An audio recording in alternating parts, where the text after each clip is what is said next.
অনেক দিন থেকেই আমার একটা পাহাড় কেনার শখ, কিন্তু পাহাড় কে বিক্রি করে তা জানি না।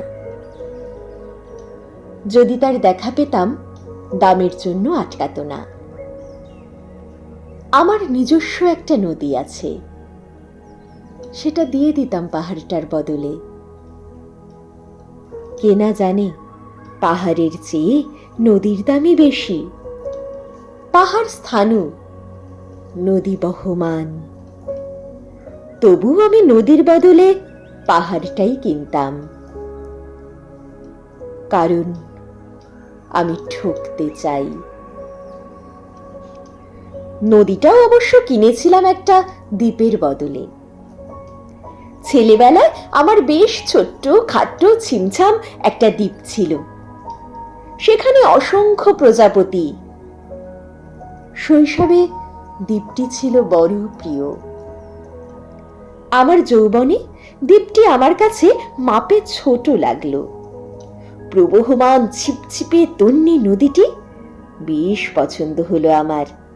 বন্ধুরা বলল, ওইটুকু একটা দ্বীপের বিনিময়ে এত বড় একটা নদী পেয়েছিস, খুব জিতেছিস তো মাইরি। তখন জয়ের আনন্দে আমি বিহ্বল হতাম।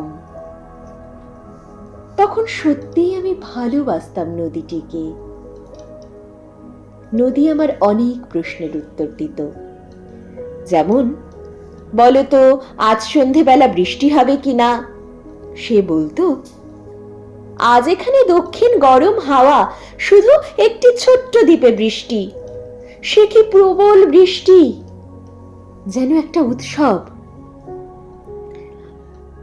আমি সেই দ্বীপে আর যেতে পারি না, সে জানতো। সবাই জানে শৈশবে আর ফেরা যায় না। এখন আমি একটা পাহাড় কিনতে চাই। সেই পাহাড়ের পায়ের কাছে থাকবে গহন অরণ্য। আমি সেই অরণ্য পার হয়ে যাব, তারপর শুধু রুক্ষ কঠিন পাহাড়। একেবারে চূড়ায় মাথার খুব কাছে আকাশ, নিচে বিপুলা পৃথিবী, চরাচরে তীব্র নির্জনতা। আমার কণ্ঠস্বর সেখানে কেউ শুনতে পাবে না।